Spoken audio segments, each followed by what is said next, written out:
savez, quand il est question de la parole de Dieu, il y a de l'espoir.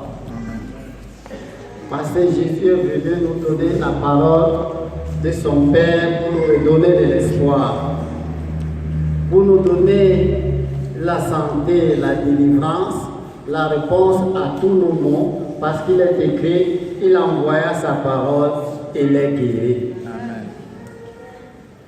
Alléluia. Amen. Il est bon donc bien aimé que nous soyons attentifs à l'égard de cette parole ce matin, parce qu'il y a des choses à te dire. Et le thème de cette parole dont nous avons fait la lecture solennelle, et je vous rappelle que le texte était trop long, c'est jusqu'à 25, mais on a voulu réduire un peu, même à la maison vous allez lire jusqu'à 25. Le thème donc de cette parole, c'est la plaie se retira. La plaie se retira. Selon le verset 25, lisons. David bâtit là un autel à l'Éternel. C'est là où nous avons tiré le thème. Oui. Et il offrit des holocaustes et des sacrifices d'action de grâce. Alors l'Éternel fut apaisé envers le pays. Oui. Et la plaie se retira d'Israël. Et la plaie se retira d'Israël. Et nous avons pris là, la plaie se retira. Alléluia. Quand on dit qu'une plaie ne donne pas la paix à celui qui en possède. Une plaie ne donne pas la piété à celui qui est blessé. Une plaie ne donne pas de l'espoir.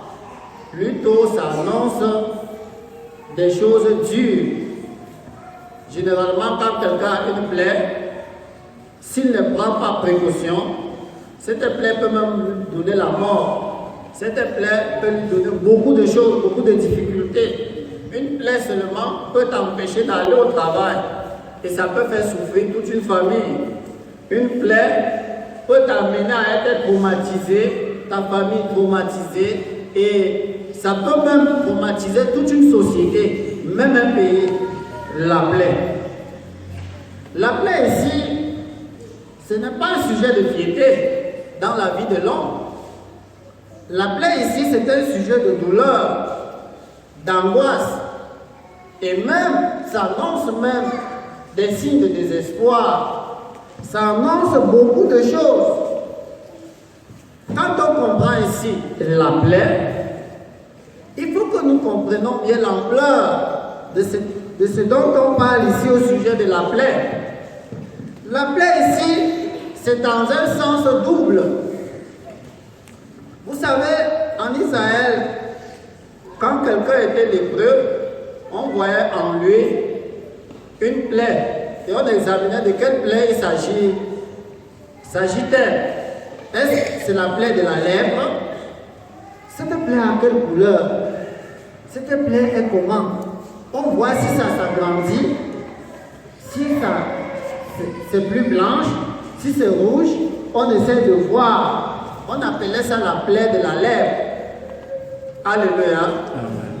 Et il y a aussi des plaies qui est tout simplement que tu t'es blessé avec le couteau, peut-être on t'a poignardé, la plaie est là.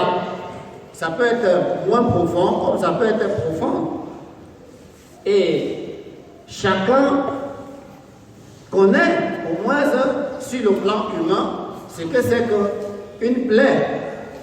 Et sur le plan spirituel, comprenons bien, mieux vaut avoir même la plaie physique que d'avoir la plaie spirituelle.